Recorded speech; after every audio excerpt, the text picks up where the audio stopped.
Wake up, wake up. Welcome to Wake Up with Damon and Larry on a Wednesday. It is November the 20th, 2024. Happy birthday to my lovely wife.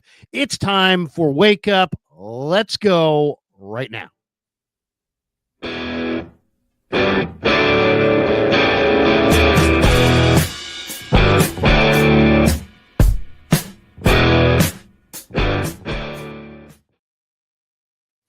Well, then let's just go right to the lead story. Larry, lobster roll of the day goes to Amy Krueger for putting up with you all these years, raising an incredible family. Bring Amy down to Sam's Chowder House. Wake Up is brought to you by Sam's Chowder House.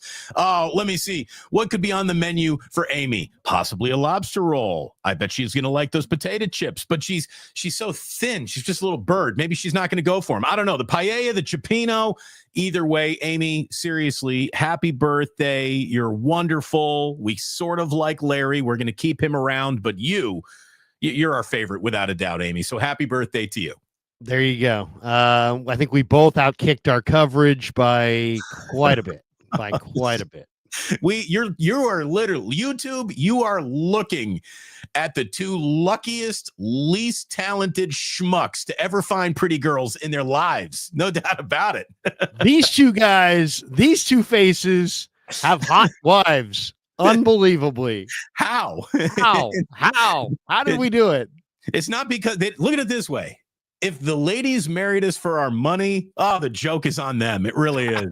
So, but no, seriously, happy birthday to Amy. What are the plans, Larry? What are you guys doing? Anything tonight, this weekend? Anything special?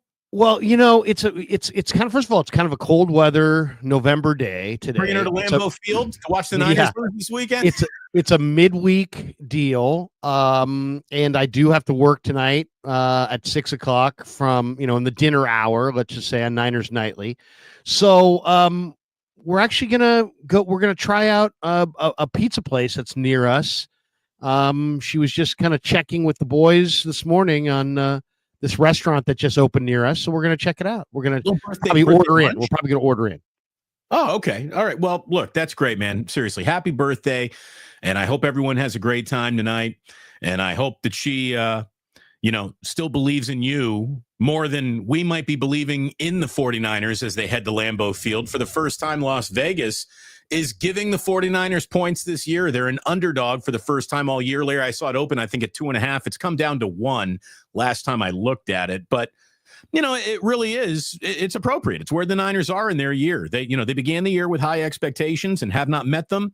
They've got a lot of things tracking in the wrong direction in terms of Kittle's health, Bosa's health, and watching Brock Purdy's shoulder get added to the injury report doesn't give anybody great confidence going into Lambeau Field. So things feel a lot different this Wednesday than any other Wednesday that you and I have really hosted Wake Up so far this year.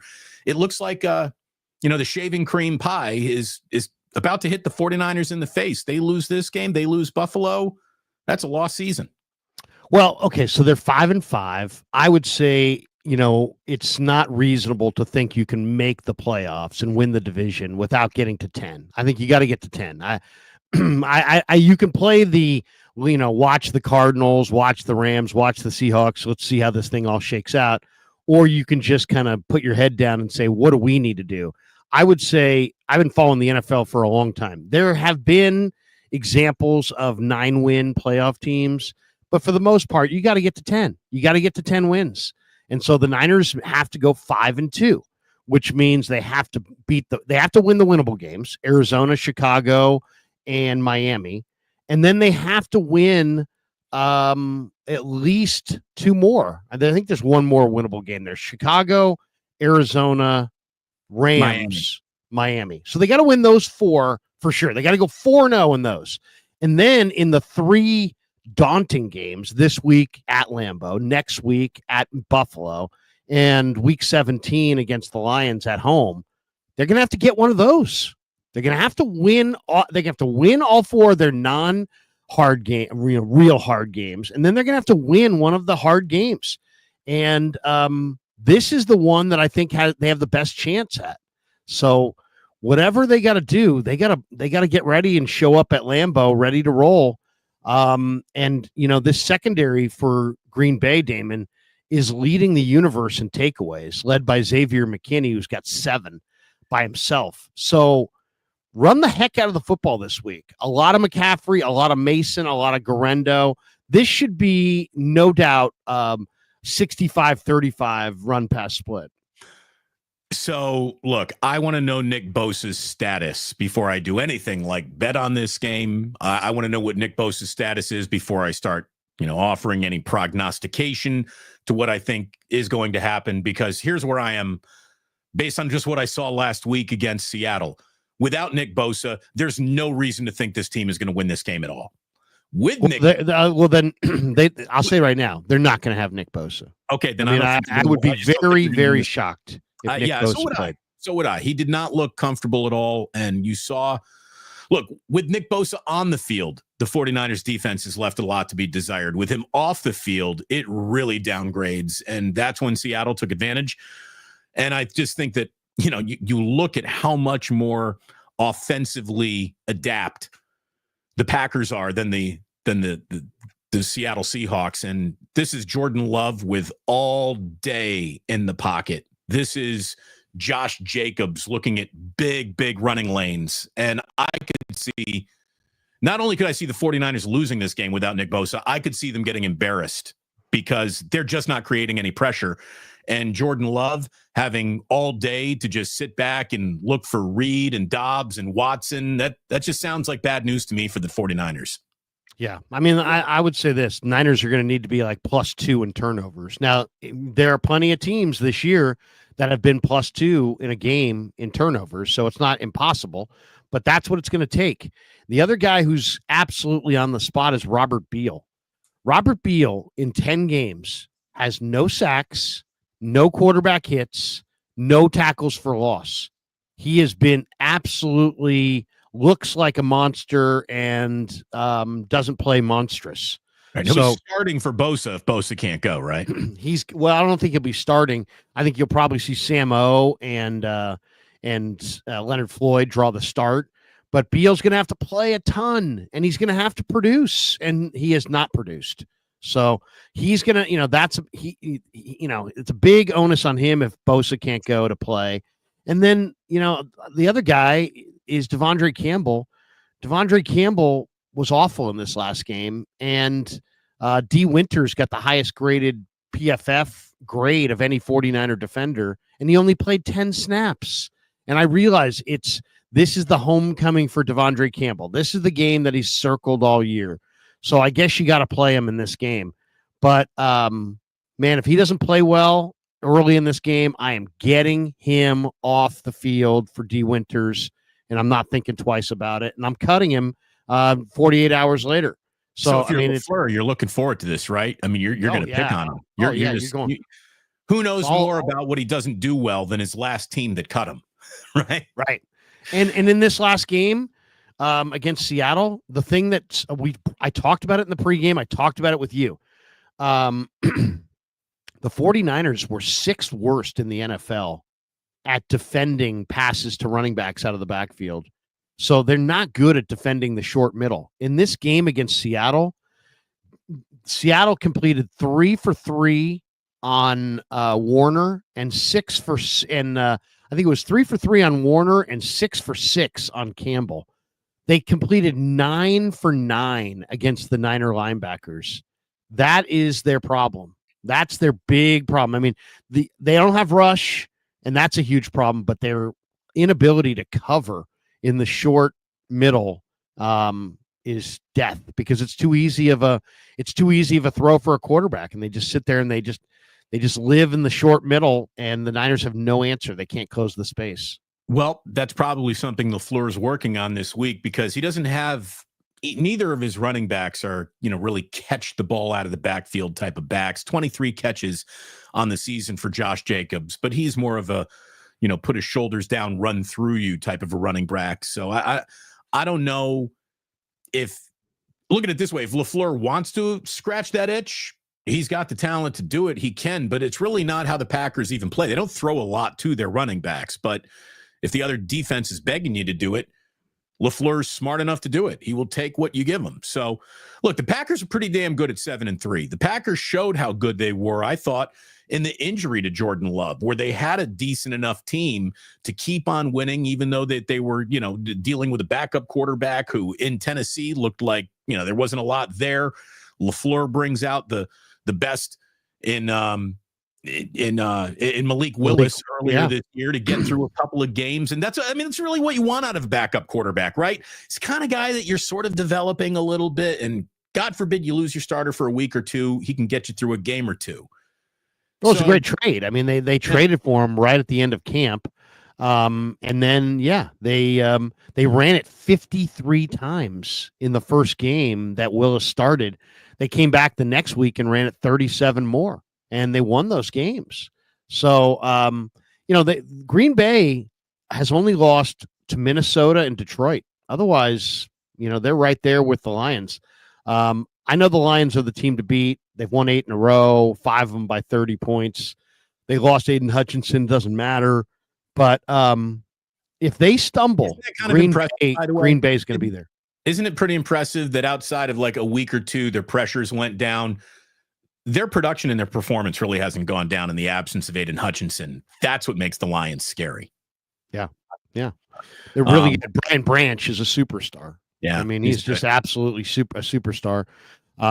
There's weaknesses to their team, but it's just good luck finding them. And then they have such incredible offense. They're great on special teams. Their rookie kicker's having an incredible year. So the Lions, in a way, it kind of feels like everybody, Kansas City included, might be playing for second place this year. Do you know who Drew McGarry is? He writes an awful lot like Ray Ratto. He's like junior Ray Ratto. They have similar patterns in the way that they write.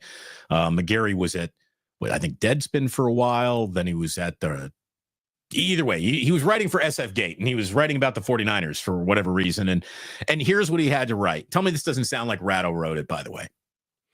The 49ers haven't beaten a single winning team all season long. Their most lopsided victory came against the New England Patriots team that's trying to play a full season without a viable offensive lineman on its roster. Their second biggest margin of victory came against fallen meteorite Aaron Rodgers and a Jets team hell-bent on digging its own way to Eurasia. And that is the easy part of the schedule. This week, you go to Lambeau, where the refs already have 3 bullshit illegal contact penalties just waiting for you. The week after that, you go to Buffalo to confront a fully armed and operational Josh Allen. 5-7 is trickling down your ass crack, 49ers fans. That is Drew McGarry doing a Ray Ratto impression, but I don't think he's wrong about any of it. It is amazing, man. The 49ers haven't even beaten a team with a winning record. Yeah, they don't have a signature win. They haven't looked good. They haven't looked good. Seriously. Let's talk about this year. Where have the Niners looked good? Third quarter against Dallas. That's it. It's like basically it. Yeah, there were momentary. Maybe it's just first impressions, but I felt like in the Jets game there was a little like, all right, I don't know. Maybe it's just happy to see football, but yeah, it's. Yeah, the Niners have been bad. The Niners have been bad in the division. They're 1-3 in the division. They're 3-4 in the conference. This would be a 5th conference loss if they lose this game. It's just all of their defining memories of this season have nothing to do with good things, right? All of the what plays do you think of when you just say 2024 49ers? You close your eyes. What do you think of? I think of block punts. I think of special teams mistakes. I think of interceptions by Purdy. I think it's so funny. I think of there's been like 3 or 4 plays in the last month where the Niners have had 2 guys in motion at the same time. And to me, if there's ever anything that makes you go, that's fucked up, is when you have 2 guys in motion at the same time. It's like, by definition, it's a screw up. And so that, to me, if you say what's my lasting memory of this year, it will be 2 guys in motion at the same time. Like, they just weren't on the same page. Kyle, to me, looks really tired. They just seem like I mean, they seem like they haven't been right all year. They weren't right in camp. The vibe was weird.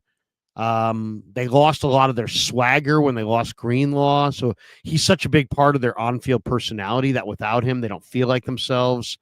And they stopped getting these dangerous, violent, fast football players on defense.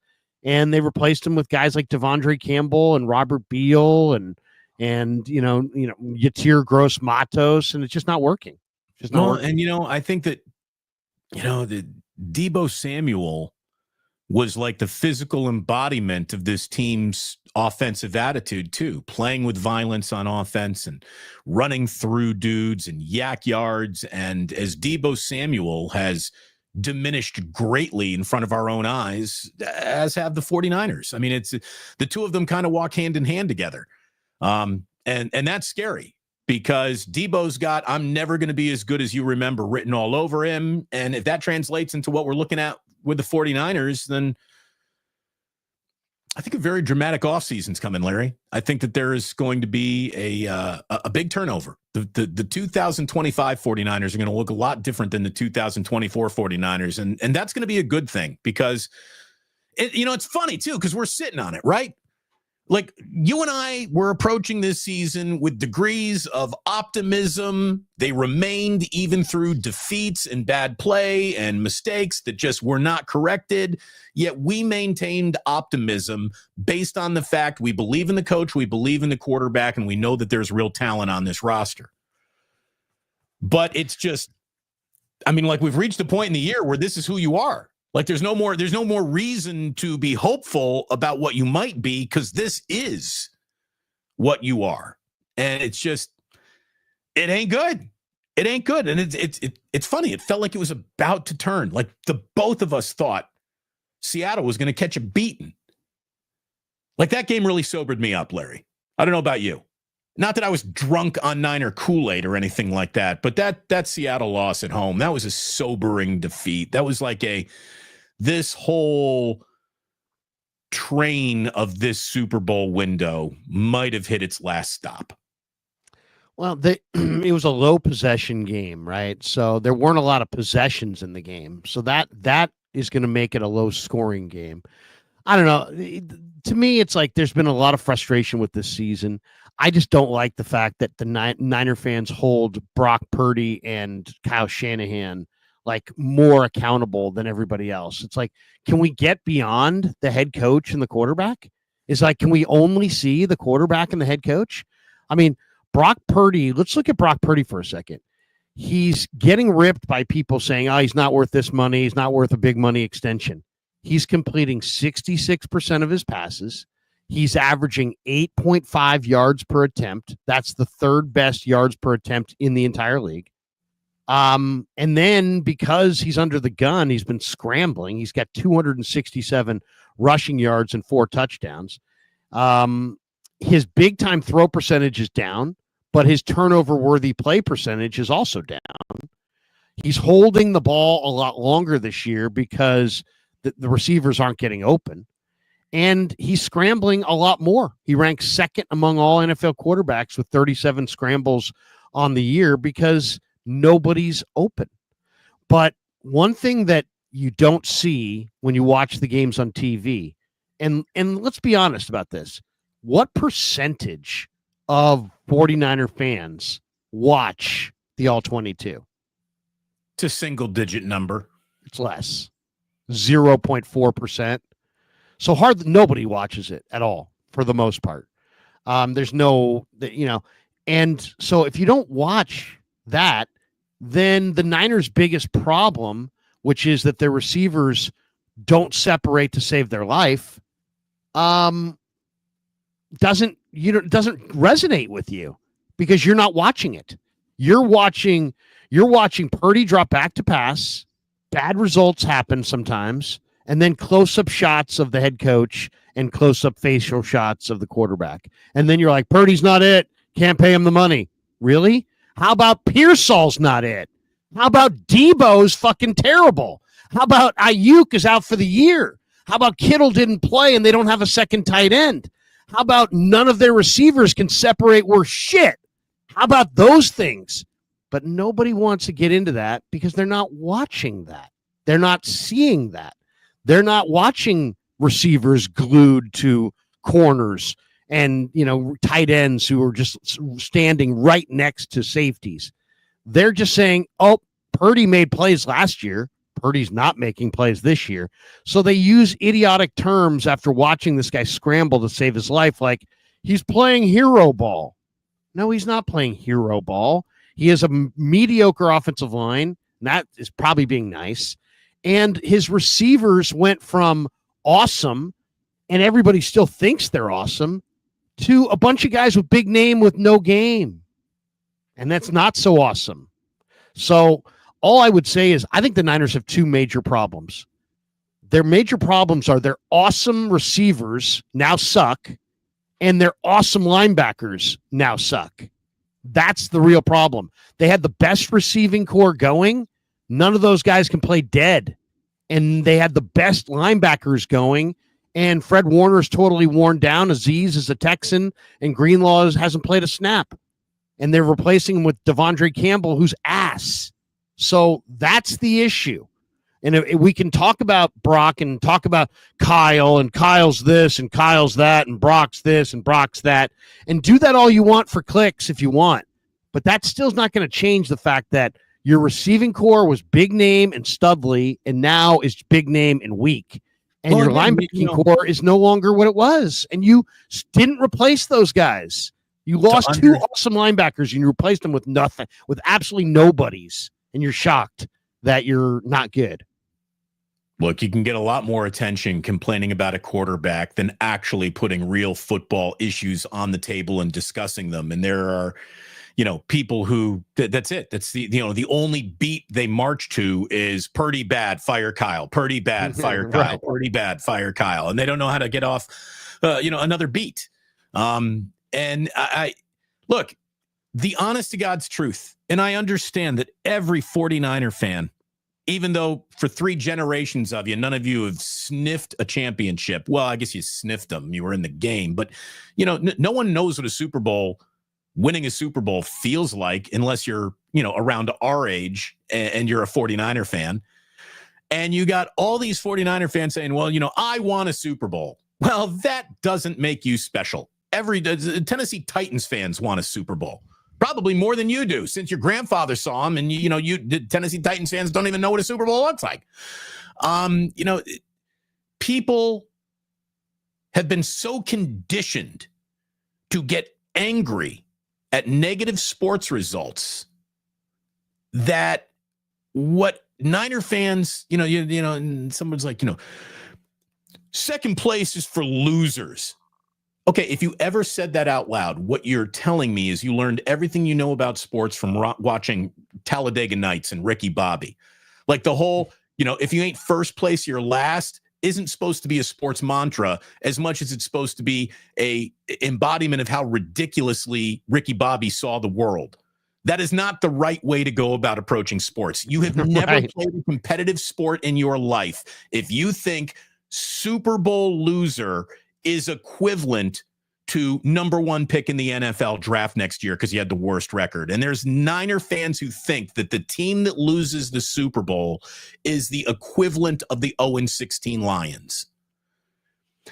49ers fans, you should be, even with the absence of a Lombardi trophy, the second happiest fan base in the NFL in the last half decade. But you're not. You're among the most miserable because you've been conditioned to be miserable by bad faith content creators who just want attention more than they want to relay what is actually going on in any football game that has ever been played or evaluation of any player who's playing it.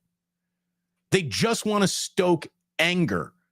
And boy, is there a percentage of 49er fans who have not just picked up that Kool-Aid, but asked for pitcher after pitcher after pitcher of it.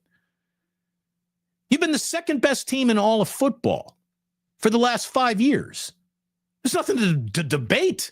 The numbers bear that out. But you've been amongst the most miserable, angry fans I've I've talked to in a really long time, and I just don't get it. Well, I mean, it's not your birthright to go to the Super Bowl. I mean, it's just not. And I mean, everybody knows the Niners had big expectations for the year. They went to the Super Bowl last year. They came into the season as the favorites to go back to the Super Bowl to win the NFC. But they're not the same team as they were a year ago. You But know, look at this. Kyle's coming the back money's next getting year. tight. The injuries have piled up. I mean, let's be honest about this. McCaffrey did not play for the first 8 games of the season. He's your best offensive player. Dre Greenlaw has yet to play. You could make an argument he's your best defensive player. You're asking Bosa to do way too much, and now he's hurt. And you desperately needed help at the trade deadline. You got none. I mean, you traded for a guy in Khalil Davis. You've played 2 games since then. He hasn't played a snap.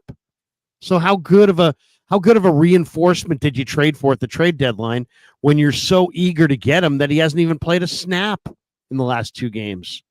So I mean that they did nothing at the trade deadline, despite the fact they needed significant help, and they are what they are. They get what they get. They deserve what they deserve. This is it. If you do nothing at the trade deadline and you have no needs, you're fine. But if you do nothing at the trade deadline and you have myriad of needs, you're not fine. And that's them. They're not fine. So can I ask you the question that was like number one in my mind yesterday? Sure. I almost did a whole show on it. Let me just ask you. I don't want to lead the witness here. Larry, what would you do if you had 2 great running backs on your football team? I would do a lot of things. I would play them together as split backs. One guy's the halfback, one guy's the fullback in a 2-back set. I'd play them individually in a 1-back set. I'd flex one of them out if they had receiving ability and use them as a receiver. There's only 5 eligibles, right? And I would get my 5 most dangerous weapons on the field.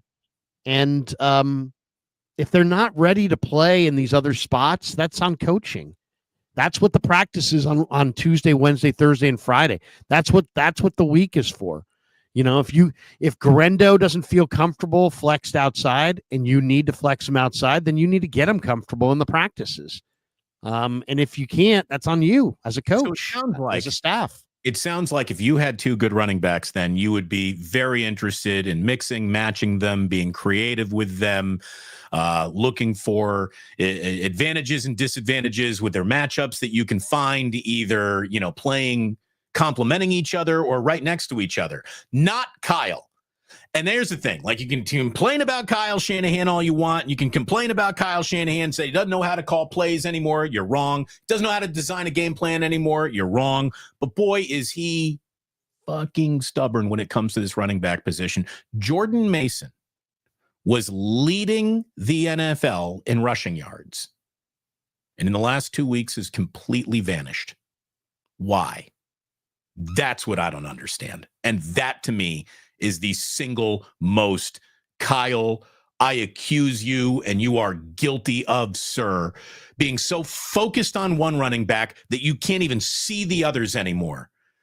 Isaac Garendo just had a play him more based on that October, and he has had 1 carry in the month of November. In the last 2 games, both of them slogs, both of them wildly uninspiring. We've seen Jordan Mason carry the ball 3 times. 3 carries for Jordan Mason, 1 carry for Isaac Garendo in the month of November. Officially brings me to the question, Kyle, what the fuck are you doing? Why not use both? How come Christian McCaffrey and Mason are never on the field at the same time? Why can't you flex out McCaffrey? If McCaffrey is a jack of all trades, then how come you can only use him as a running back? Flex him outside and use him as a receiver. I mean, you don't have. I mean, here's the other one. If you don't want to do that, okay, then put Garendo, who was a high school wide receiver, and line him up outside and run him on go routes. He runs 4-3-3. He's going to take somebody with him, or he's going to be open for a touchdown. So let him take somebody. To me, why have a game-breaking runner if you're not going to use him at all? A game breaker doesn't have to be used 25 times, but a game breaker absolutely has to be used 5 or 6 times a game, and they're not using it. They're not using Guerrero 5 or 6 times a game. They're not using their game breaker. They're not using J.P. Mason, as you said, third leading rusher in the NFL. It's like, use these guys. Right. You have receivers that suck. Okay, let's say it out loud. Okay, so everybody can understand what the fuck we're talking about. Deebo Samuel does not separate. He is a shadow of what he used to be. Brandon Ayuk is done for the year. Ricky Pearsall was shot. It doesn't make him a good receiver. He did not separate last week at all. Juwan Jennings is tough as shit, but he doesn't separate. You have no big playability. You have no run after the catch. You have speed. His name's Jacob Cowing and Isaac Guerrero. If you're not going to put your speed on the field and you're just going to put the same slow guys out there, Deebo Samuel cannot be used on an end around. He can't get to the sideline. He's too slow at this point. He can't get there anymore. So it's like people are going to come to the conclusion is Kyle can't call plays. No, Kyle can still call plays. He doesn't have the bullets. Right. Or he does have the bullets, but he's too worried about Deebo's ego. Yeah, it's going to do a huge blow to Deebo's ego if suddenly on the plays that they used to be designed for him, they're now designed for Guerrero. I don't care. I don't care about Deebo's ego. And Kyle shouldn't either. And if we care more about egos than winning, then guess what? You got a bunch of guys feeling great about themselves in a losing locker room. Deebo's had 2 good years, 2019 and 2021. That's it. He's slow. They're unique. He was very unique in the time where we were discovering what he could do, but that uniqueness washed off of him. I mean, instantly. And I'm going to tell you right now, it really does feel like the tide is turning against Deebo Samuel. There's a lot of talk about, where he's going to be next year. And I'm just going to tell you, when Deebo Samuel is a Tennessee Titan or a Pittsburgh Steeler or wherever he's going, no one's going to be listening to that podcast, Deebo. Like, you're not, first of all, we gotta have like some superstar status before you get a podcast. Deebo Samuel should not have a podcast. Okay. He's not good enough. He's not. Deebo Samuel is a guy who had a couple of good years, who was really interesting for a minute there. And then the minute he could stop being the jack of all trades and he just had to go back to being the one trade of being a wide receiver, again, I could let any NFL team pick 20 wide receivers just randomly. Deebo's name's not going to be on anyone's list. He's not one of the 20 best wide receivers in the sport. Not even close. He's just kind of a guy. Kyle Madsen. Kyle Madsen said 49ers could part way with their superstar playmaker. Superstar? We're just liberally throwing that status around. Deebo, a superstar? Yeah, seriously. What? Bro, when was the last time you watched a fucking football game if you think that guy's a superstar? If he's a superstar, then what the heck are some of the best players in the league? What's Amon-Ra? And he's just an epic, once in a lifetime player. Yeah. Superstar. I mean, come on. Superstar. Yeah. He's a slow wide receiver who's averaging. Do we forget our opinions? Let's bust out the stats. Let's take a look at these stats and find out how Mr. Superstar is doing. Let's check out the superstar because I gotta see it myself. Like there's white dudes faster than you, man. Okay, Deebo Samuel, superstar Deebo, is averaging 2.9 yards per carry. Oh, but he must have scored a ton of touchdowns. 1 touchdown, same as Juszczyk, same as Guerrero. Same as Ricky Pearsall. Guerrendo's got 38 carries and 1 touchdown. Deebo's got 27 carries and 33 receptions and 2 touchdowns. Deebo's longest run of the year was 12 yards. He's got 27 carries. Only 2 have generated either a touchdown or a first down. You're throwing away a down when you hand the ball to him. You're just throwing away a down. And Kyle needs really slow. Kyle needs to stop asking him to do what he can no longer do. It's just that simple. And again, you have Jordan Mason, who wasn't some understudy that, the audience walks in to see the play and they realize, the main actor is sick tonight, so we're getting the understudy. Shit. Wasn't just some understudy. This guy came in and was leading the league in rushing yards. He's averaging like 6 yards a carry. And then in the month of November, apparently he has been abducted by aliens and Kyle Shanahan can't even see him anymore. That's what's nuts to me. Like that to me, that is even harder to explain than how come you haven't fired your special teams coach? How come you're not playing Jordan Mason anymore? How come Isaac Guerrero is basically, did he enter the transfer portal? Is he going to another team, Larry? I mean, yeah, he's playing for Indiana now. I'm going to share the screen on this. We might need him against Ohio State this weekend. Let's go. Yeah, I think you guys might be going down, but that'll be a hell of a game. Here we go. Kev really Krueger. Not picking Indiana on name brand recognition alone against the Buckeyes?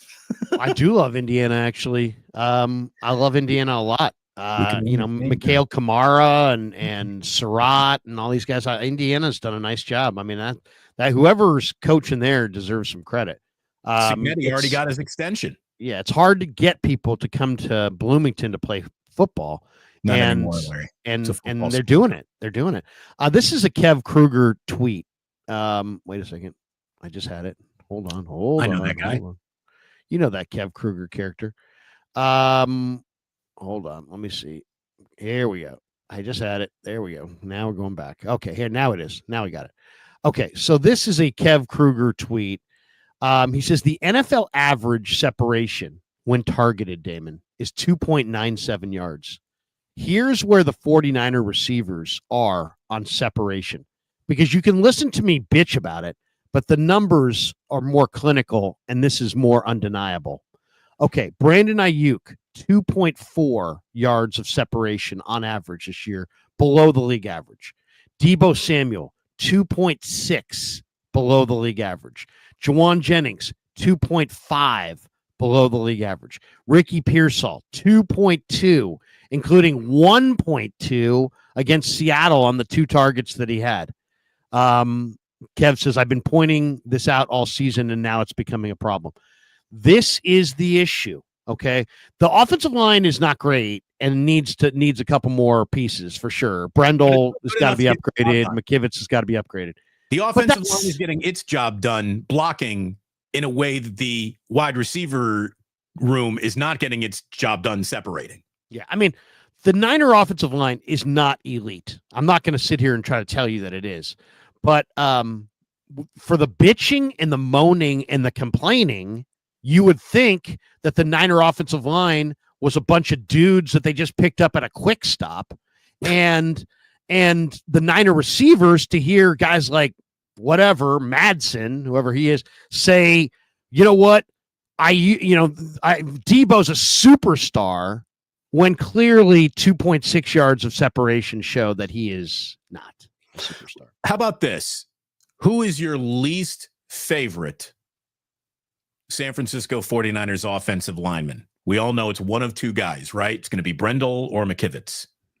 For me, it's Brendel, just because I think Brendel just is getting... McKivitz at least has had some good games. Brendel, for the most part, I think has just gotten abused a lot of the year as a pass protector. He's like 48th out of 40, or he's 46th out of 48 centers or something being evaluated by PFF. And there's only 32 teams in the league. So he's worse than every starting center in the league, according to PFF. So let me ask you this. Even as bad as he's been, is Brendel having a better year than any 49er wide receiver? JJ's having a better year. Is Colton McKivitz having a better year than anyone not named Juwan Jennings in this receiving core? Yes. Yes. Yes. I mean, Yes. Ayuk was bad. Pearsall's nothing. I mean, I love Pearsall, but until you're something, you're nothing. And so far, he's nothing. And Deebo is slow. So what do you got? You got a guy who's standing next to the boombox, who some people think's a superstar, and people act like he's a superstar, and he's got media like a superstar, except he's not a superstar. And then you've got Ayuk, who got his money and is hurt and done for the year and didn't look like Ayuk. You have Kittle, who's being underutilized because they don't have anybody else they can use as a blocker. So they have to use him as a blocker more than they should. He should be in the pattern all the time, and they should have another blocking tight end. But you saw Baldy's breakdown this week. He's like, hey, you take Kittle away from this run game, and they can't run at all. No. And you take Kittle away from the passing game, they can't throw it really at all. You take them away from the red zone, they can't score at all. George Kittle is one man. Awesome year. And, without him, there's probably no real surprise as to why the offense looks so bad against Seattle at times. Oh, by the way, Alexander Boy Entertainment, Deebo Samuel. Not bad. Yeah. Deebo Samuel. And it's not personal. I like Deebo. To me, Deebo is fun. He's fun to watch. I loved him when he was great. He's a tone setter. He's tough. He shows up for the W. I don't think of him as a diva or anything like that. I think of him as an old fashioned tough football player. He's too slow to be the primary guy. He would be fine if you had Jamison Williams. He would be fine if you had some burner next to him that was running the deep routes. But you take away Ayuk and now look for Deebo to create chunk yardage plays, and you see the vulnerability. You see how the speed's gone. He can't do it. By the way, Larry, Carl Kelsick is in the room. Carl Kelsick. Carl Kelsick is in the room. Love me some Carl Kelsick. What's up, Carl? Good to see you, man. Speaking of KNBR legends, Carl was there for a long time ago. Did you see that Johnny the Gout Man just passed away? Gout Man was a good friend. Gary and I knew him forever. It was his name, Johnny Cooks, I think was his actual name. Yeah. And he used to send me lots of texts and lots of communication just in the last few years. I mean, me and Johnny have been communicating regularly. He was on, dialysis for his kidneys. He had some health issues, and he succumbed to his health issues. But what a beautiful spirit! What a wonderful man! What a great caller! What a great, it takes a lot to sit in front of a microphone or any, phone in this case, when he would call in, and be able to single-handedly change the vibe in the room, or to, give people perspective that would brighten their day, make them laugh, make them forget what we were talking about the minute before. Johnny was so great at that. He just was incredible. Well, look, when you're working those hard scrabble streets of the Hillsdale Mall, you see a lot, you learn a lot, right? And I remember Gout Man from the beginning, Damon. I can remember when I was first listening to Gary. I was still in college. Gary came on to the scene in the early 90s, and they put that whole thing together in the early 90s, and Gary would have the Gout Man on. I'd be delivering court depositions and subpoenas, and I was, all driving all over the place in my Jeep up in Sacramento, listening to KNBR, and he had Johnny on, and Johnny's like, "Hey, I got gout," and everybody started laughing, and then they started calling the Gout Man. And Johnny X, because of the "Kiss My Black Ass" drop, which was just used a million times. "Kiss My Black Ass." It was dude, that guy. He was.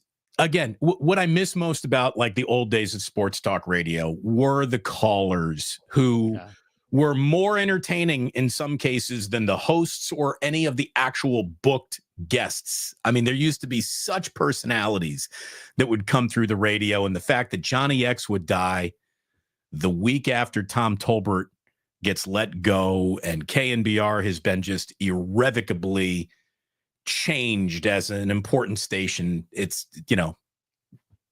between Brian Murphy and Larry Krueger, what has KNBR got going for it? It ain't a lot. Well, I mean, they're doing the best they can do. I'm there helping out, and they're doing the best they can do.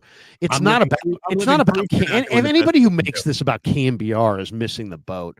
It's not about KNBR.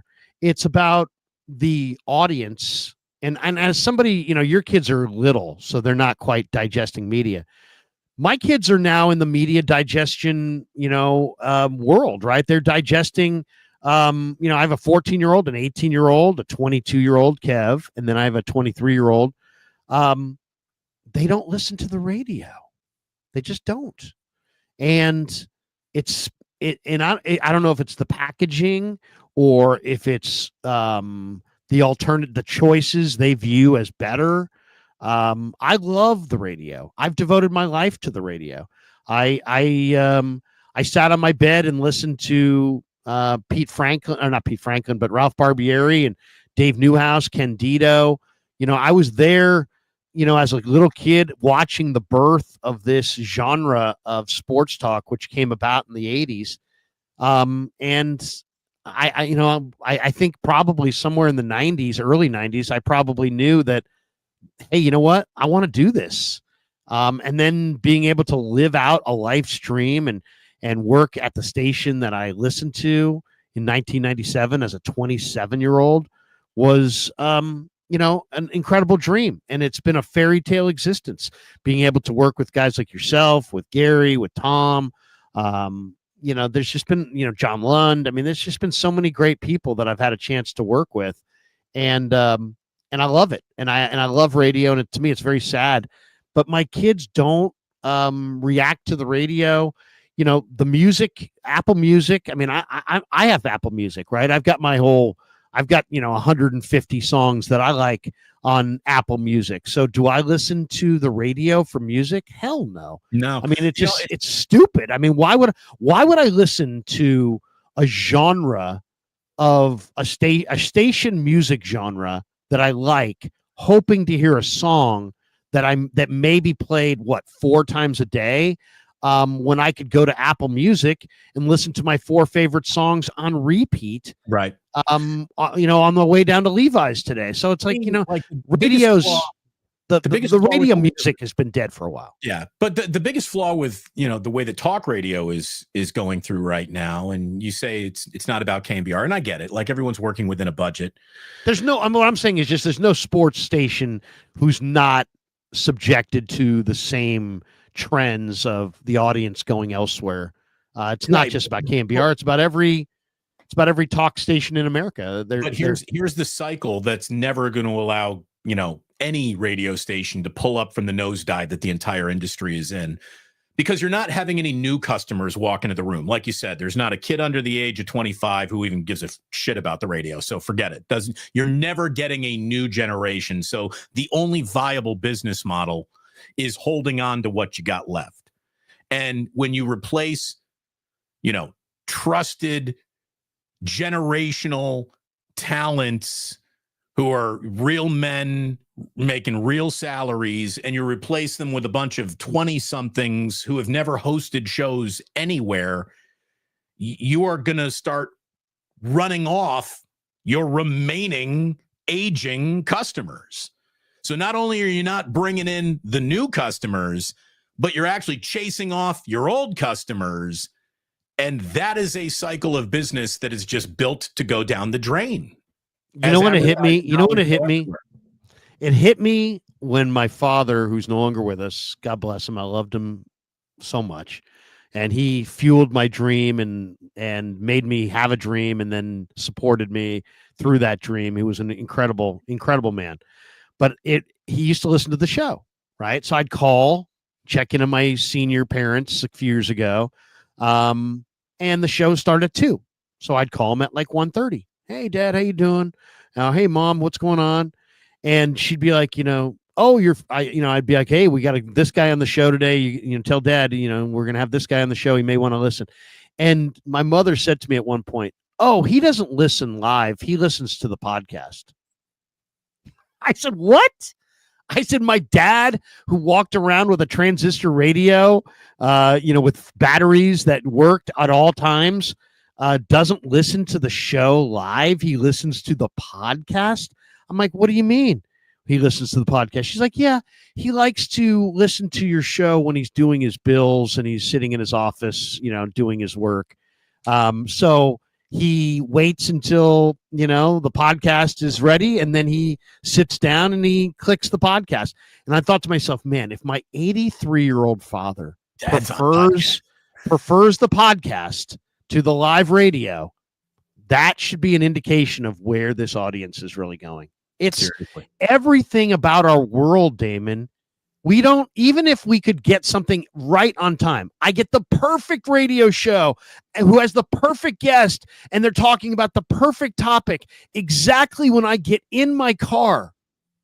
In our world, you still might listen to something else and just order that up later on when you could listen to it like start to finish on demand. You know what I mean? We're in an on-demand world. People would rather watch things on demand than catch it at the time it airs. So it's great for podcasts. And it's great and if you have good content, I don't care if you're on the radio, I don't care what you're on, you're going to have an audience if you have good content. So that's really all it's got to be about. So I always try to tell myself, hey, look, don't get too caught up in the trends and how the audience is, digesting the message, and don't get too caught up in that. Just focus on having good shows, good interactions, quality guests, good dialogue, entertaining dialogue, cover the teams that your audience cares about as good as you possibly can. And the audience will be there for you, whether it's on the radio, whether it's on YouTube, whether it's some combination thereof, whether it's a podcast and it's just on the internet. So, and that would be my advice to everybody who wants to get into our biz, would be like, don't worry about, how everybody's consuming it. Just go put it out there and put it out there in every area so people can consume it everywhere. But don't worry about if today more people consume it off Facebook, off Twitter, off YouTube. Like, I'll see people who stream, like we're streaming right now. We are streaming. Damon's streaming to Twitter. I'm streaming to Twitter. We're both streaming to YouTube. I'm streaming to Facebook. I could go over here and look and I get a breakdown of how many people are watching on each little area, right? By the way, nobody's watching on Facebook. Come on, Facebook.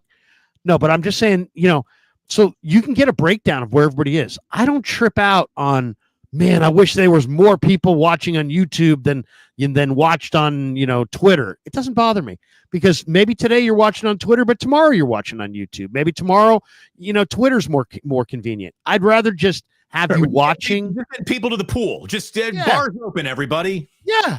Yeah. It doesn't matter. And you know what? God bless all of you. And yeah, I mean, I'd rather have you on YouTube, but if you want to watch on Twitter, watch on Twitter.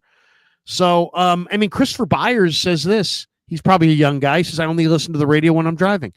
Guess what? I only listen to the radio when I'm driving. Yeah, there isn't a radio in my house. If you came in and said, Damon, I'll give you $1,000 for every radio you can give me, you would leave without giving me $1. The other day, I did an interview, and it was a taped interview, and I said to myself, I'd like to listen to it on the radio. I walked into the house, and I'm like, where the hell's my radio? And then I had to go get my Alexa and be like, Alexa, tune to KMBR radio. All of a sudden there it was. But, that's where we're at. So, it's just the way it's just, don't trip on the changes. Just focus on the content, and if you have good content and you know what you're talking about, the audience will be there for you. By the way, you'll like this. I'm getting Jack, who's 5 years old, into music, rock and roll, and he's really picking it up. He's really curious. He's got a lot of questions about what's the name of the band? Can I see the album cover? What's Bob Marley look like? Is it Tom Petty and the Heartbreakers? Who are the Heartbreakers? Like, he's asking all sorts of great musically curious questions. And what's that thing in Bob Marley's hand that he keeps smoking? Yeah, Daddy, I see you with those sometimes in the backyard.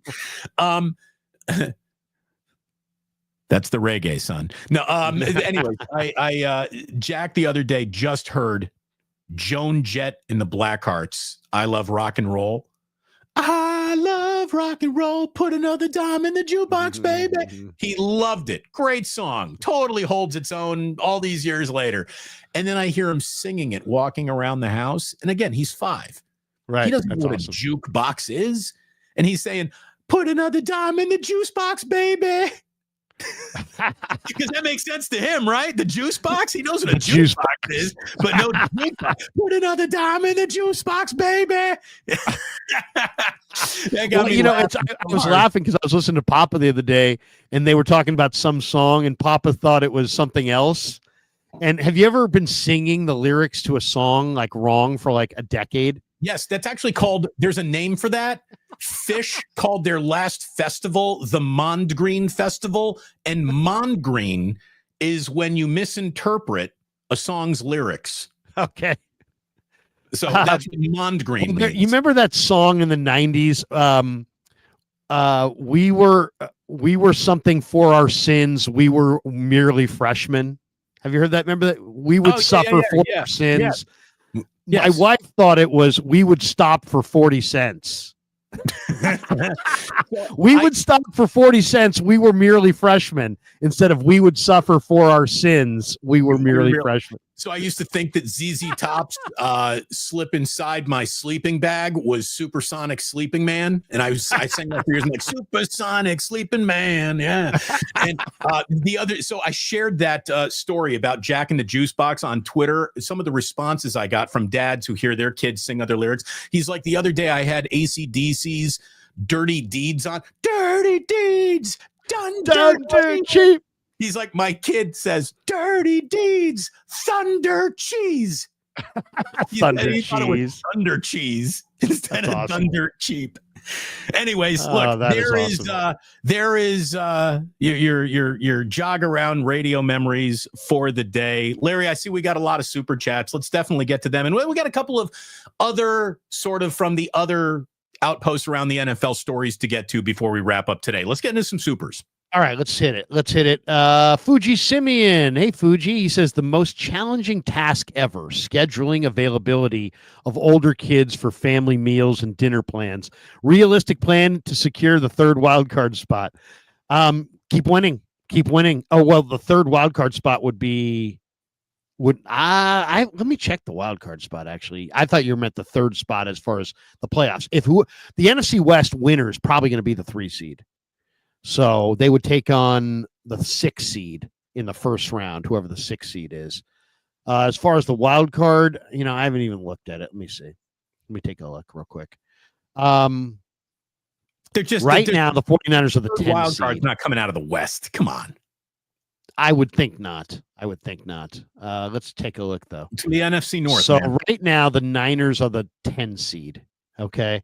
Detroit's the 1, Philly's the 2, Arizona's the 3. Those are the division leaders. Falcons are the 4. And then the wild cards would be Vikings as the 5, Green Bay as the 6, Washington as the 7, the Rams as the 8. There is, the Seahawks are 9 and the Niners are 10. So they're going to have to jump. The Washington is it's 4 division winners and 3 wild cards. So it's 7 playoff teams, correct? Yes. So Rams, Seahawks, and Niners are on the outside looking in right now. Washington's 7-4. The Niners are 5-5. So I would say it's going to take a massive. There's only 7 games left. It's going to take a massive dive by. I'll say this. Green Bay is 7-3. So if you could beat them, they're one of the teams that might be in the mix for that final wild card spot. So it would be advantageous to beat them for sure.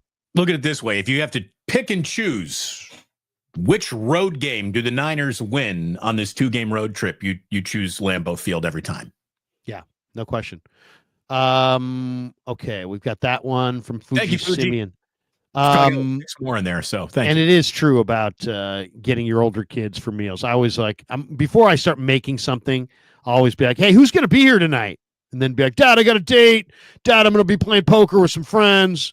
Dad, I'm working here. I'm working at the Christmas tree lot. I won't be home, whatever. And it's like, then I realized, it's going to be just me and Mom. So less Well, maybe chicken nuggets, more chicken nuggets, less chicken nuggets, less chicken nuggets. Okay. Well, maybe we'll go out. Fuji Simeon says, Damon, when will merch be available? Hoodies with logo, etc. Larry, any chance the logos on the hoodies could be a little bigger? Holiday shopping planning. Okay. We do. I'm not sure if we can change that up or not. I'm sure we probably can, Fuji. So I'll talk to Kev. Larry. I'll talk to Kev. I was just talking to Kevin again about the merch that you guys are using and how you've attached it. And he told me what to do. And so here's the deal. Thank you, Fuji, for wanting some merch. My logo does kick much ass. No doubt about that. Well, you should get it going because you know what? This is last year between right now, like let's say the November 20th and Christmas, we sold tons of merchandise. I mean, so 40 or 50 items. My plan is to have it all up by Thanksgiving. So thank you for asking, Fuji, and cheers.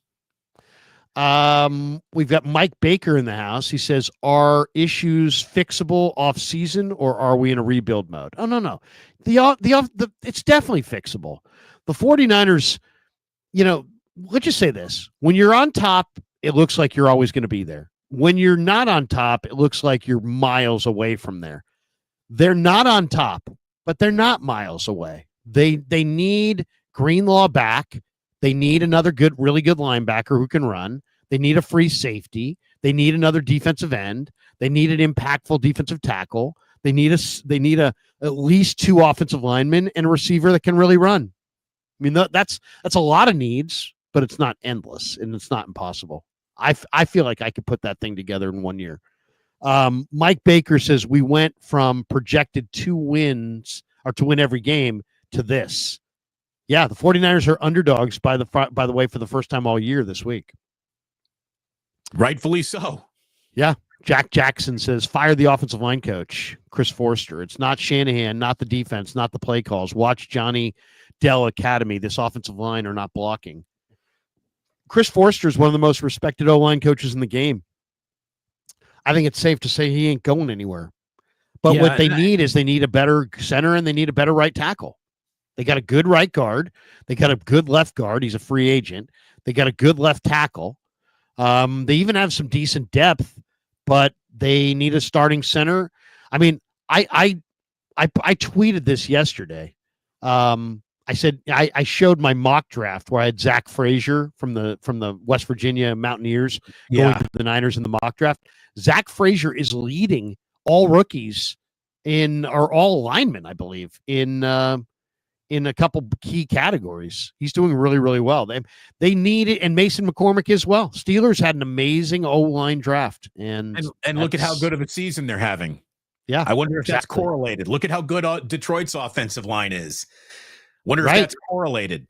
Before Darisaw got hurt in Minnesota, look at how good of a season they were having. Wonder if that's correlated. Right. Look at the Dallas Cowboys of the 90s. Look at the line that Hudson Hawk had. Look at the Houston Texans going in reverse all of a sudden because they got massive offensive line issues, which for whatever reason weren't exposed earlier on in the year, but now are being exposed. And all of a sudden, C.J. Stroud went from everybody's favorite young quarterback to everybody's eyes have shifted to Jaden Daniels now. And C.J. Stroud ain't half as cool as that used to be just half a season ago. So, yeah, offensive line. It's important. Joseph Ernberg says, this is the 49ers, not the fucking Titans, though. We should have high expectations when having the most talented team the past 5 years. Settling is losing. No, it's fine to have high expectations for sure. And you have high expectations for a reason, right? I mean, the Niners have done well in the draft for the most part, but they've missed at the top. And now the combination of those misses and going for Hargrave has thinned out their depth. They don't have the kind of depth on the line of scrimmage they used to have. Anthony Catania's in the house. Hey, Anthony says the last great game this team played was nearly a year ago in Philly. What the hell happened? Yeah, seriously. They got slapped around on Christmas night by the Ravens, and they haven't played a great game since. I mean, a truly 4-quarter great game. That Philly game, Anthony's totally right. That was the last great game. Michael Zarate says Green Bay might get revenge in season-ending fashion. Oh, I know. This could be it. And believe me, they know it. How about, look at it this way. LaFleur wants this. Robert Saleh's kind of whispering, advice in his ear too. This is set up for the Niners to get clobbered at Lambeau. It really is, especially if Bosa can't go. Eric Pierce says, hey, we have the same receivers that we had last year when they got open. Now they all got old in 1 year. Has to be the play calling, in my opinion. No, they actually all did. I mean, first of all, JJ never ran fast, right? He's never been a burner. 4.7. Right.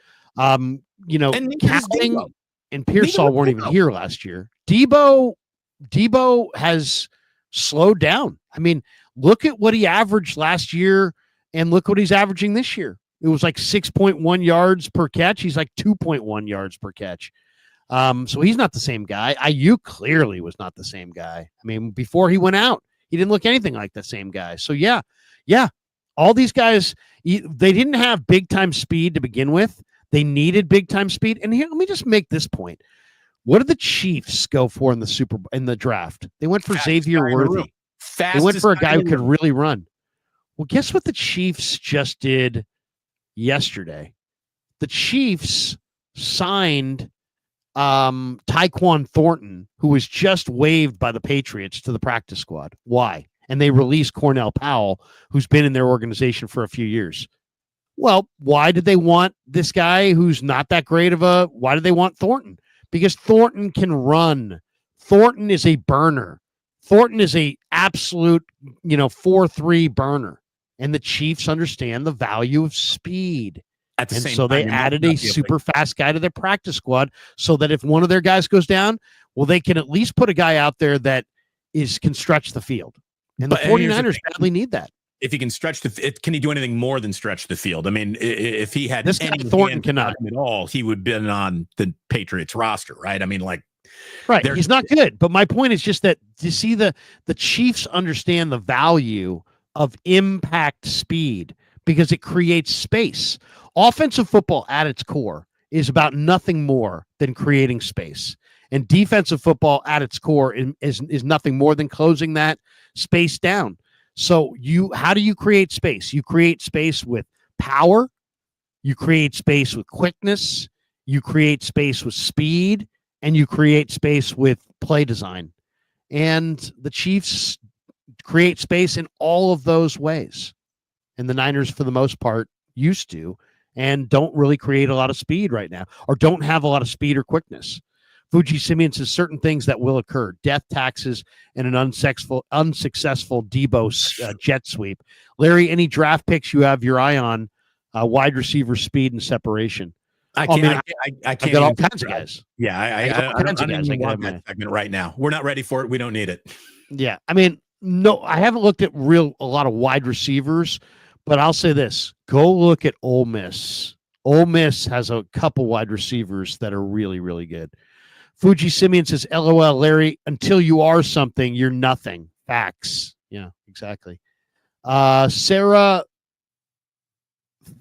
the domestic goddess. Oh, Sarah, the domestic goddess is here. Thank you, Sarah. How is hate in Ashbury lately? Good vibes or very sketchy? Depends where in your drug mode you are. If you just took your drugs, hey man, it's good vibes. If you're coming down, it's super sketchy, bro. Super sketchy. Really kind of depends where you're at in your buzz. Yeah, it's not. I was just on hate. It's not peace and love anymore. It's not peace and love, but it's not, honestly, it's not as heroin-y as it used to be. For a minute there, like Upper Hate was getting heroin-y. You could see people coming out of the park and just closing the McDonald's got rid of a lot of the underpriced, just hanging around looking $1 for a cheeseburger riffraff. And I think that's how top of the park is a little bit. Top of the park has gotten really seedy, really seedy. Yeah, I mean, I all I would say is that keep your head on a swivel. Keep your head on the corner of Haight and Ashbury, there's a Ben and Jerry's and a freaking Gap, so you're fine there. But yeah, it's not. Well, you know what's happening is that you're getting a lot of young people who are living on the streets with their pit bulls, and they're gathering on the corners, and they're letting their pit bulls kind of spar with each other, and they're kind of creating uncomfortable walking situations for a lot of people in those neighborhoods. That's what's going on. And my buddies who are SFPD say that it's basically the same neighborhood it's always been. It's just a little bit more random. That was the word he used. David E says, since BA is likely done too, seems like the Niners are in big trouble. They need to replace an entire receiving core now, and they already have heavily invested in the position. By the way, David. As a former pit bull owner, let me just tell you, I love pit bulls. They're great dogs. They're wonderful dogs. If you raise a pit bull the right way, you are raising one of the greatest dogs ever. They're such good dogs. But if you're fighting them on the street, that's not good. Probably not good. That's the problem. Branding says, I'm generally not a fire Kyle guy. But would it be realistic to get Ben Johnson? I feel like the offense is just stale. I mean, I will say this. Ben Johnson is doing an amazing job. Now, he also has a ton of speed and great weapons. And those, I mean, you could make an argument that Sam Laporta is not just a good or great receiving tight end, that he's the best. You could make an argument that Jahmyr Gibbs is not just a good receiving running back out of the backfield, that he's literally the best. You could make an argument that David Montgomery is one of the best between the tackles runners in the game. You could make an argument that Jameson Williams is one of the biggest deep threats in the entire league. And you could make an argument that Jared Goff to Amon-Ra might be the most unstoppable passing combo right now, with the way that Goff can throw lasers to spots and Amon-Ra can be in those spots. So Ben Johnson has awesome weapons and the best line, but the play design that he has had in the red zone is also spectacular. I'm going to do a video on this, just looking at some of the Detroit red zone plays, because they're so good. And hey, you know what, Kyle? Feel free to steal from him. Watch Ben, put on the tape and pick your 3 best plays and fucking steal them. Take them. Yeah. I mean, people have been stealing from the Niners forever. So, yeah. But Ben Johnson's a hell of a coach. He turned down the Commanders, though, last year, which seemingly was a pretty good situation, and he turned them down. So maybe he has a certain thing that he's looking for, or maybe he understands how special the group that he's got in Detroit is and wants to hang out there and win a ring. I wouldn't be surprised by that at all. But I'm very much a Kyle guy. And I think it would be a huge mistake to fire him. I really do. And look, I'm going to say this too. One of the reasons maybe why the league is officially catching up with the 49ers are not only are they descending, but they're probably, in all head coaches, there isn't a coach as studied by other NFL head coaches as Kyle Shanahan has been studied. So maybe that's helped close the gap on the 49ers. And by the way, every other professional head football coach isn't studying Kyle Shanahan because Kyle Shanahan is a trash can emoji and should be fired. Right. Other NFL teams, look at what the Niners do. They admire it. They want to duplicate it. So Mac Fam, we got one more here from Mac Fam. He says, describe the 49er players as Thanksgiving sides. Well, I definitely would say that Fred Warner is like the essential. So I consider Fred Warner stuffing, because stuffing to me is the essential element. It's not Thanksgiving. You're having a turkey dinner without stuffing. Stuffing makes it Thanksgiving. So Amen. I would say Fred Warner makes it the 49er defense. So Fred is the stuffing.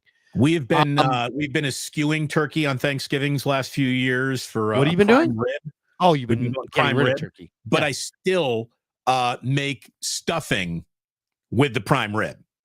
Obviously, it's not stuffed into the prime rib, but I still make a side thing of stuffing because it isn't Thanksgiving without stuffing. We're here for the stuffing. Do you just eliminate turkey altogether because you don't like it? It's dry or what? Yeah, I mean, I think we're gonna go. So a lot of people don't like turkey. I like turkey. I'm not anti-turkey. Jillian's more anti-turkey than I am. Or I don't even know if she's anti-turkey as much as she's just very pro prime rib. I got a steak eating wife. I like that. Bone in, bone out. Oh, bone in. We're not animals. Bone in. So then you're how are you cutting that? You're cutting that with what? We get a 6 bone. So we get the butcher at Guerra's. We get the butcher to cut the bones off and then tie them back on. I then grill the prime rib. I smoke it. I grill it. And it turns out fantastic. Ooh. Then you kind of take them off, and then you get all those bones to either like pick up and eat, put in beef stock or whatever. They're fantastic. This year, for Thanksgiving, we're going to my buddy's bar. My buddy Greg owns the Halfway Club here Right, in I met San him. Francisco. You know GQ, absolutely Yeah. do. And so what he's doing is opening up his bar. He's closing the bar to the public. Some regulars are going to come in. He's got about 20 people coming. And what they're going to do, since It's on the best Geneva, part of- right? Right there on Yes. Geneva. Yes, thank you. Since everyone's favorite part of Thanksgiving dinner is the leftovers, they're actually making Thanksgiving dinner leftovers and will be serving turkey sandwiches for Thanksgiving dinner, which to me is a strong move. I love it. So that is so good. You know what I've been doing on with the turkey now for Thanksgiving. You got to get the whole turkey, but like other times of the year, because I'm a big turkey fan. I love turkey. Right? you just like turkey breast. I do love the turkey breast. I love the white meat more than I love the dark meat on the turkey. There's something about the dark meat on the turkey. It's fine. It's fine. I don't mind it, but I don't love it as much. I like the texture. Thighs. I prefer dark chicken. I prefer the Right, thigh on the right, chicken more than I right. prefer the dark meat on the bird, the turkey. I agree with you. Right. And I'm not sure why that is, but I like the texture of the turkey, the white meat turkey. But what I'll do is I go to Lenardi's, right? There's probably the same, and the butcher will then Gary St. Jean says, go to Lenardi's. Go to Lenardi's, Bill Lasky, go to Lenardi's. So I go to Lenardi's, and then I have them butterfly the breast off the bone. Yes. Okay. And then so they cut it and it almost looks and it spreads out like almost wide, right? Then I make the stuffing and I put the stuffing in the turkey and I string it together so the stuffing cooks inside the turkey. And then what you do is when it's done, you just slice it and people get like a turkey outline with the stuffing in the middle. And look, they get like, it's just unbelievable. I mean, and the stuffing comes out more juicy and flavorful than ever because it's been cooked inside the turkey. It is absolutely fantastic. I don't know if I'm going to call you a hero or an inspiration, but that sounds great. It's amazing. It's amazing. Like I loved a stuffed pork chop, and you're basically doing the stuffed pork chop, but with a turkey breast. That's freaking. I've done that with pork roast as well. You can do it with pork roast as well. You can stuff a pork roast. Yeah, it's unbelievable. Larry Krueger, ladies. I don't know if we had any good football information, but Larry's given us ideas about food today. Thank you for being here. Thank you. I'll be here all week. Mac fam. So there we go. And as far as other 49er players, I would say that Juwan Jennings is like the cranberry because every time he does something, it's so refreshing. I always find the cranberry to be very refreshing, especially if it's made with like some orange zest and it's got some real, kind of an orangey combination, orange and cranberry combo. I've never been a cranberry guy, but I hear you. It's a good explanation. That to me is Juwan Jennings because he's like when you get a little Juwan Jennings, you're always like, I wasn't expecting that. And look how great he is. All I know is that Devondre Campbell is green bean casserole. Dry green bean casserole. Yeah. Your extra soggy, mushy, beige green bean casserole. No one even bothered like flaking any almonds off on this either. It's just. It's the kind of dish that the person who makes it brings to the table and says, "Hey, there's plenty of this left. If anybody would like some," and everybody's like, "You know what? I'm good. I'm good. No, thanks, Aunt Margaret. Thank you. We're good over here. We're gonna be good." Yeah, there you go, Devondre Campbell. Right. If nobody took firsts, seconds aren't nearly the sell you think they are. Oh, I love seconds. You kidding me? My mom, when she did Thanksgiving, Damon, would do like a 22-pound turkey. And I swear to you, if you called my house, if I said, "Hey, Mom, Damon's on the line," she'd be like, "Tell him to come over. Get him over here." Like literally my mom would invite every person that, you have a friend that's from school that it doesn't, lives back east and doesn't have their family with them. You must bring them to Thanksgiving. Like, it was like, and if I didn't, to be like, "What the heck you didn't bring your friend?" My mom wanted more people at Thanksgiving. She would buy the biggest turkey, make this ridiculous meal. She'd be like sweating, like as she's serving the dinner. She'd be like glistening with sweat. She'd work so hard. And then she'd invite everybody back the next day. And then she would go tell my dad to go buy another turkey breast because we didn't have enough leftovers.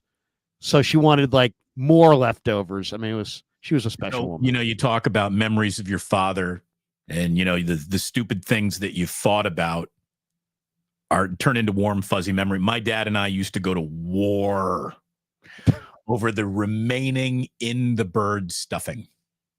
Because we would like stuffing so much. There would be the in the bird stuffing, and then my mom would have to make a secondary side dish of stuffing. So we had extra stuff. But the in the bird stuffing, as far as we were concerned, that was the, pure uncut Colombian cocaine, and that we would fight over it. We would fight that. How many scoops have you had of that stuffing? You leave some of that stuffing for my sandwich because you wanted to have the stuffing on the sandwich post Thanksgiving, but the in the bird stuffing, Dad, the in the bird stuffing doesn't really need to be on the sandwich because the sandwich masks the in the bird. No, Damon, you don't know what you're talking about. Oh, dude, we used to go to war over the in. You know what I put in my stuffing? I miss fighting with my dad over this stuffing.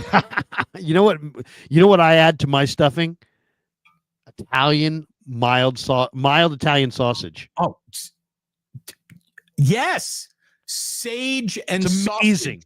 Sage and sausage are the flavor notes you want in your stuffing. And also, I like some fresh cranberries. Like a few fresh cranberries. Not everybody likes that. No nuts, though. No nuts. Kevin Warfield. It's not a super, but like two Indian warriors fighting over the buffalo heart. Yes, exactly. With face paint. Kevin Warfield, fix both lines and we will be fine. We once were bullies and teams lost after they played us. Yeah, that team's now Detroit, by the way. I don't know if you saw that this year, but every team that plays Detroit loses the next week. Fuji Simeon says, don't forget Dungeness crab as a side. Ooh. I was too late to ask, are you a leg man or a breast man? I'm a breast man. I will say this, though. I do an appetizer that is incredible. And what I do is I go to the butcher. I ask for a couple pounds of fresh shrimp, right? And then I get some celery, dice it up real thin, get a really spicy cocktail sauce, blend it in, and then just serve it with crackers. And people will sit there putting shrimp and these and in like this spicy cocktail sauce and some celery on a cracker. Oh my God, it's amazing. So you basically you dip the shrimp into the cocktail sauce for them already, so they just need to mix it all together, cracker, scoop it up, and go. Right. Yeah. It's basically like prawn. It's like kind of like a. When you get prawns and cocktail sauce, it's kind of like that, except with shrimp on crackers all put together with the cocktail sauce. If you get a really great cocktail sauce that has some like, what's that stuff that makes spicy? What's the horseradish? Horseradish. You go horseradish, a lot of horseradish in your cocktail sauce, and it's absolutely amazing. Absolutely amazing. That's going to do it. That's it. That's it for supers. Someone's like, you guys forget about content creation in the world of football. You should start your own food channels. Sean Turner, there goes my diet. Sorry, John. Hey, it is a great. I got to be honest. The one I'm not one of those people that gets super nostalgic and gets all sad, because my parents are no longer with us. But the one thing that to me is like the greatest moment of the year would have to be any house where there's going to be Thanksgiving dinner and the cook gets up at like 8 or 9 in the morning to put the bird in the oven. And now it's like 11 and it's like halftime of the first game. And you're getting ready for your guests to come over and you can smell the turkey wafting out of the kitchen, like animated fingers of pies sitting on windowsills. Oh, it's so good. It's so good. I mean, that to me, if you say, what is like the thought of like family?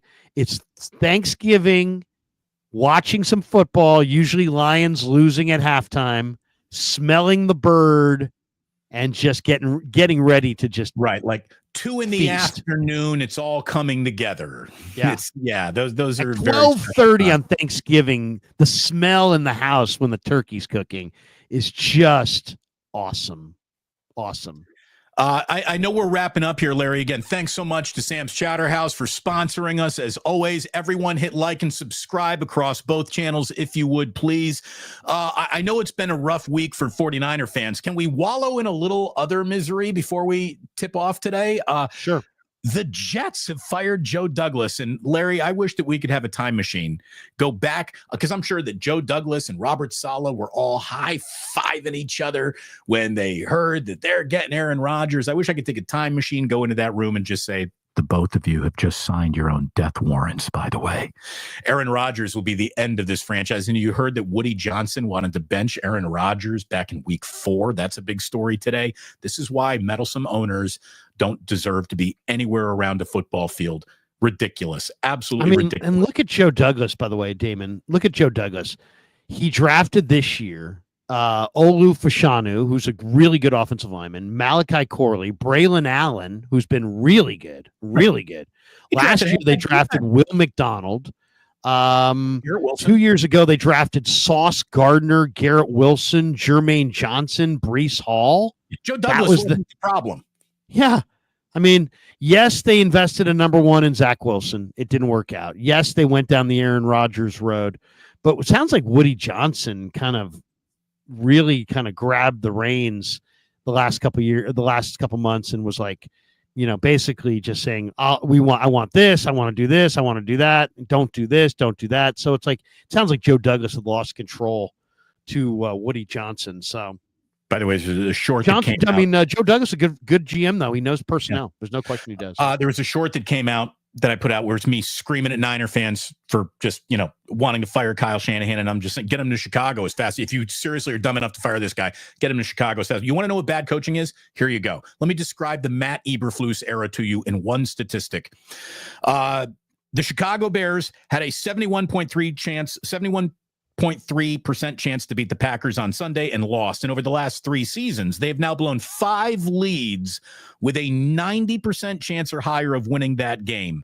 The odds of losing all 6 of those games were 1 in 68 million. Wow. And that is the Matt Eberflus experience explained in one statistic alone. How about they lost to the Commanders, and then this last game, I kind of feel for Bears fans. It's like they're getting close, and then all of a sudden it's like, kick to the gut.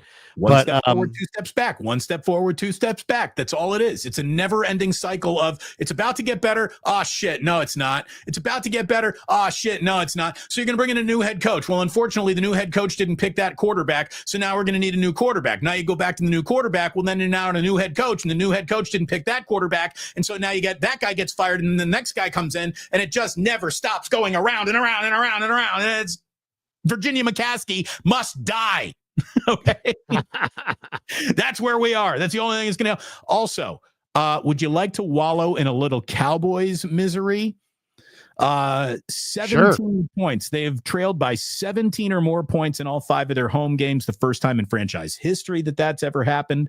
They've been outscored by 118 points in 5 home games. And what used to be the bell cow of all NFL stadia now has metal sheets falling off of the roof. I mean, the Cowboys are disintegrating for real. Right in front of us. And Jerry Jones wants you to know that he thinks Mike McCarthy's doing a pretty good job, all things considered. I mean, it's just unbelievable what's going on there. That was, by the way, the easiest bet of the week. It was the Texans on Monday night against the Cowboys. The Texans were only favored by a touchdown. I'm like, are you kidding me? I'm taking that to the bank. And they won 34-10. It was like that was one of the easiest covers of the year. By the way, the Niners have they've re-signed defensive end Jonathan Garvin to their practice squad. He signed a 1-year deal with the Niners back in training camp. He'd been on and off the active roster and practice squad ever since. He was a Packer from 2020 through 2022. So I would say there's a very good chance that Nick Bosa is not going to go on Sunday. And Jonathan Garvin will be called off the practice squad and will play against his former team. You say Garvin, all I can think of is the old Dan Aykroyd Saturday Night Live skit. Fred Garvin, male prostitute. There it is, folks. That is the show today. Again, like and subscribe. Thank you so very much for doing all of that. We'll be back on Friday to, we'll know a little bit more who the Niners are going to go to Lambeau with. We'll be a little bit more in focus on Friday. So we'll be back to wrap up the week with a wake up on Friday. But the 49ers are hanging on by a thread to any playoff hopes. And that thread is probably going to get cut if they lose in Green Bay. So this is it feels like this is it. The fork in the road of the season is officially this game this weekend. And it's going to be a big one. What do you got coming up on the channel this week? I'm about to do a little Warriors Wednesday with Cyrus Satsis. Cyrus is coming on by for my 11 o'clock show. And then tomorrow at 11 a.m. Give yourself plenty of time on that. Huh? Give yourself plenty of time. How Cy goes long, very long, if you know what I mean. I will reel him in, Larry. You may need to reel him in. He goes on and on and on. I love Cyrus. I love Cy too. And then tomorrow, John Middlecoff is going to be joining me at 11 o'clock. So there we are. That's what the week is looking like. Warriors play tonight. Dons are going at Chase Center tomorrow night. Dons are undefeated, Larry. Probably didn't know that, but they are. They're 4-0. And my Hoosiers take on the Ohio State Buckeyes in what is the single biggest college football game that Indiana has ever played in my lifetime. So that's what I got going. What do I have going on today? I'm off to 49er land. Niners, Shanahan will have his presser at 12:40. I'll be there for it. At 12:45, they'll open up the locker room. We'll do some interviews. I'll be back to do Niners Nightly tonight at 6 o'clock. Tom Silverstein, who covers the Packers, is going to join me tonight on KMBR in the 6 o'clock hour. And then we got the Warrior game tonight. And after the Warrior game, I got a lot going on.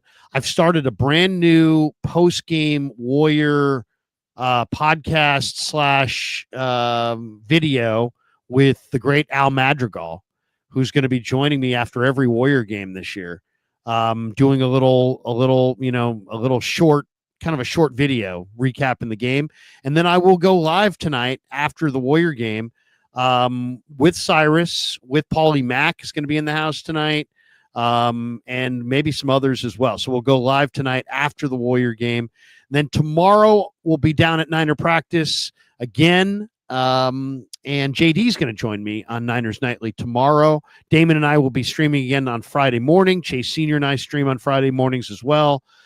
Saturday I'll be doing the 9 a.m. stream as well as a 10 a.m. KMBR show. And then Sunday, join me right after Niners Packers. I'll be on pre and post on KMBR, and then we'll do post game on the Krueger show. So a lot going on this final week before Thanksgiving. I think I'm going to do another watch party, Larry, for the Packers game. You want to join me for one of the quarters? I can't commit right now, but possibly. I'm not sure if I may. I think it's more of like I think I'm probably more apt to do that when the Niners are out of it. All right. Yeah. All right. Well, then we'll maybe in Buffalo then. Yeah, seriously. But that's going to do it for us. We're football guys, but we also like to talk food, and sometimes I used to go on with Damon on 95.7 The Game, and I just want to talk football because I'm a football guy. He wanted to talk sides. I always thought, why do I got to talk food? I'm here to talk football, but I probably more successful in food than football. And let me tell you, I used to be a big Thanksgiving guy, but then I decided it's going to be officially time for us to go vegetarian. So we might get a tofurkey. It's made of tofu. It's very salty, just like turkey is in a lot of ways. So, you can kind of pass it off as a little bit, but we still have the remainder of the sides. And if everyone leaves dissatisfied, we'll just call them meat cheese and we'll get a little minestrone. Maybe that'll make everyone go home happy. There you go. Good night, everybody. A couple of Thanksgivings ago, I just served Thanksgiving dinner on the hood of my Miata. All my neighbors came around and they're like, "Oh, this is a beautiful Miata. We hate to drop any kind of mustard or mayo or anything on it, but thank you, Ralph, for inviting us. And you're not a football guy, but you're a hell of a Niner fan. Go Niners."